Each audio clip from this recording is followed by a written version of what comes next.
na-eche Nwigbo ezigbote nwa ayaka nsugbe na-eche ọ bụrụ na ọ dị ka ọ ga-adị ma ekwuru okwu ọ dị ka ya sị na okenye nọzi n'ụlọ ewu amụọ n'ọgbere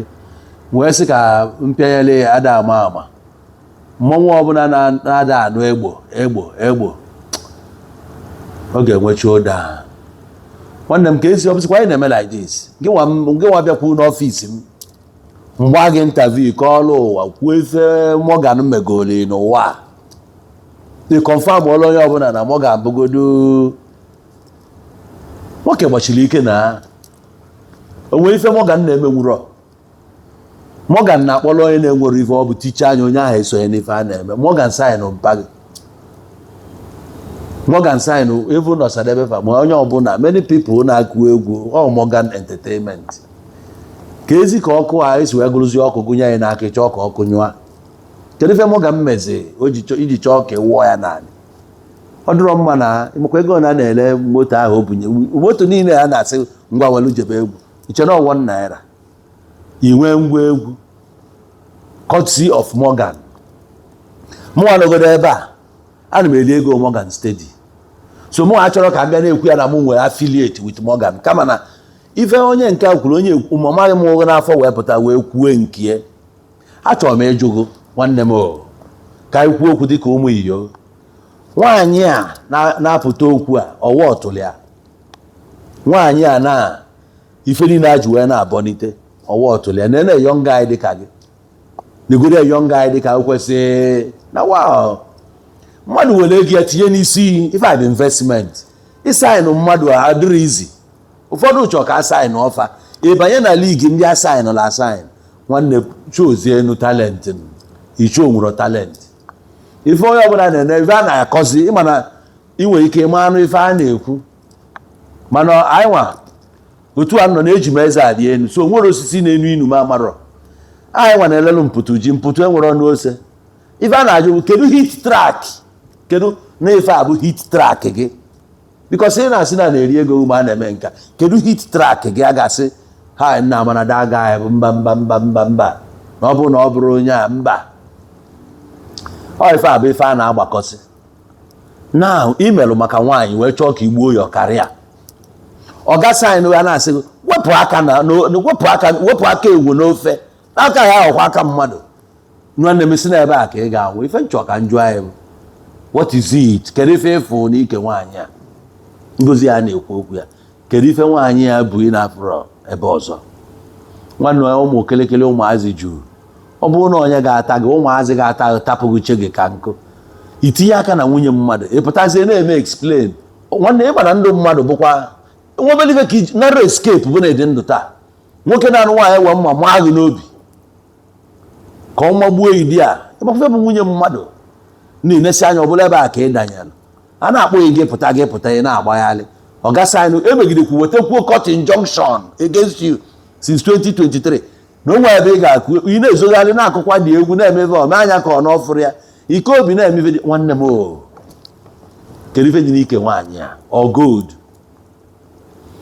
ọ dọpụrụ onwe ya ọnụ n'ala ya sịkwana na nne ya nyere ya ala maka na ife onye metalụ na-egbu ya ide emezi ka ọ bụzikwa nwa ọzọ eme na nsugbe ayaka na wafọ ihe na-eche Nwigbo nke mmaalụ bịalụ n'ọfịs mgba gị interview ụwa niile ekilie oyi na-asị gị ijisi ike ife nchọ ka ngwazi anyị kịta nwanne m ife anyị na-emekwa bụ ife social media isoli ife ndị na-asị nwanne this that isoli ị ga-ama n'ọnya mgbe ị ga-eji realize ọ dịgo late and ife a niile onwekwe nke ga-egonye nwe ofu mkpụrụ microphone oge nna ege ife mma anyị na-ekwu nna o wutere m akwa nne na ebe n'isi mma anyị na-ekwu na nke nkobu ị na-eweta na watoghị nwanne ka ife ọzọ ife adị ka nne ọkwa ifu nne gị agwọbatara n'ụwa iluzuo onye nwanne ị ga-ebe gbaa a na-ekwu onye a value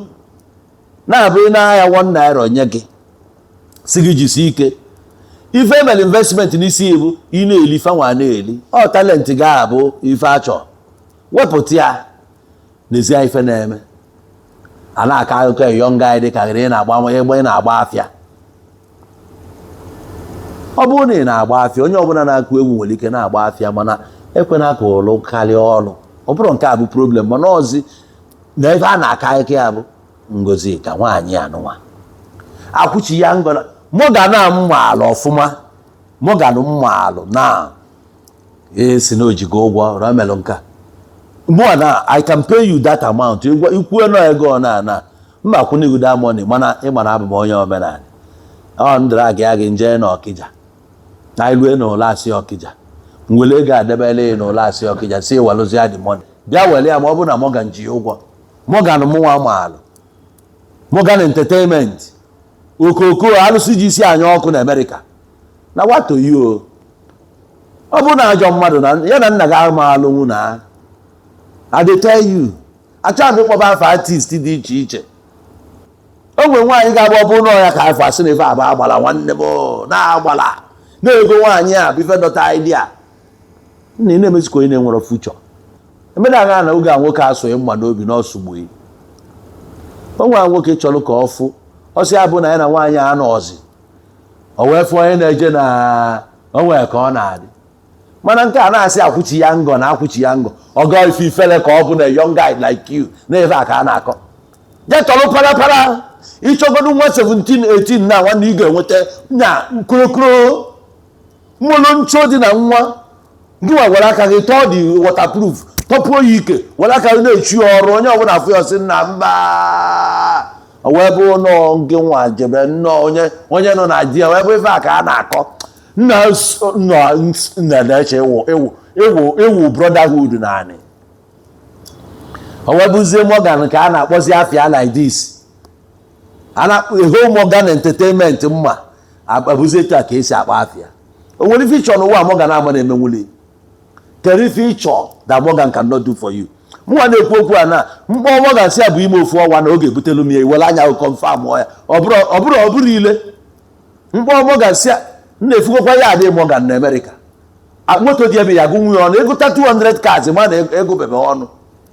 ka m na-agwa anyị na Morgan zuru ife eji agbazuo o zuru ife eji agwa anụ o wee bụrụ na onye aka n'obi si ka otu iyi n'ife a na-eme iwe na-awụ nwoke naanị emegide ibu kesi a na ọ bụrụ na kọtụ si ka abịa kịta na-egbaje na akwụkwọ Igbo nwee ọ bụrụ ọnụ mmụọ kwa ebe anụnwa aghọlụgụ n'elu na ije zaba ụgba isi na-azụ ijeje kuo egwu mana ife abụrụ ife asaa na efọ nwanne m welụ kịta gbuo yi ụtọ ịkpọ Morgan iyọọ ya ịkpọ nne iyọọ ya ịkpọ datman ị na gị na nwunye ya na-achị ya ife a iyọọ dị man ịkpọ dị ledi igwe ya na-echipụga aka ka ị baala onwe gị ulu nwanne m ebe a na-eje eteka iwelụ kịta kast bụ onwe nwanne onwekwa ebe iji azụ eje onwe oge ilue nwanne m aka okwu a na-agwa anyị taa onwe oge ilue ị ga-eso na ndị na-agbalị ụmụnna kaikai ma ejee n'okwu maka itipịa karịa gị ị ga-eso na onye nke anọ ebe ọ na-asị na nye bekwa ma aṅara butere m aṅara gasị gbalị kaikai rapụ nne ife aka ị ga-anọ na-akọ ya elu I dey tell you ọ bụ from grace to grass ebe na-esi from grass na-agbago to grace ife ya anụzi bụ how the mighty fallen onwe ụdị oyibo ama na-asụ n'isi the same people na-aja wili kịta onwero nke ga-anọ dị a I dey tell you nwa akwọ na-azụ amụrọ na ije dị anya nna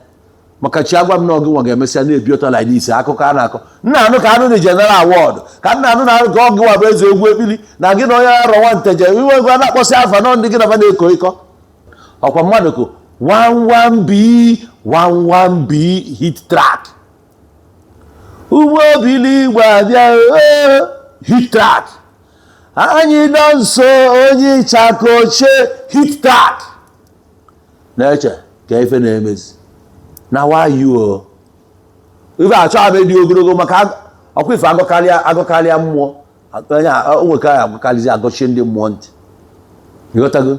anyị mana ebulu ọnụ na-agba afọ na-ada ozu ịbụ nwa Igbo enidrọ m ịkọ ogologo akụkọ maka oge ịbịa na studio m kọchalụ ndị mmadụ ma agwọ dị ameni inchis ma kọsịa ife gbasara nna ndị mmadụ na-afụ ịnọ na agwọ adaghị ịmụ ife tolo ogologo nọ na bịa ka agwọ nọkọtazi jee mụọ akwa na-agụ m nwanne m mba ifukwa mmaghị akwa mmaghị belụ okwu a mmaghị kwu you need ijiri speed were ọsọ jee ficha mma ya anya mmiri were ọsọ jee daa naanị yọba mma isi ya nne emehiewo nya gbaghalụghị ọgbaghalụghị iwe ịbịa ịkpọkọ ụmụ iyo ka ịkpọba nna ya ukwu ọga Morgan ka ịkpọba Emeka Morgan kpọbịa yọbịa biko ka obi ha si anya ikwezie brotherhood nkwa na nwaanyị a na ime eje ebe ahụ again kopụrụ nwaanyị a Delila ka nwaanyị a bụ ọbịa ka ogbuo dibie ma laghị n'iyi eju na-anọ n'ime ọkụ na-agbagbu onwe ya sị ha na ya na-agbanyụsị ọkụ ị na-agbanyụ HV na ị na-agbanyụ ọkụ mana ị na-agbagbu onwe ya karịa gị ka ị na-efe bye and itipịa kịta completely nwanne ọ ga-awụ onye ọbụla na-achọ ka okenye flag ga-ekonye ka ị na-ekopi ya ị nọlụ na-akọghị ife dị n'ukwu ụtọọtụ o so n'ife na-egbu nwoke ụtọọtụ ọ na-egbu nwoke ekwekwala ka ụtọọtụ ugbu eyi a na-ekwudo ọtụ ọ bụla ọtụ nke a na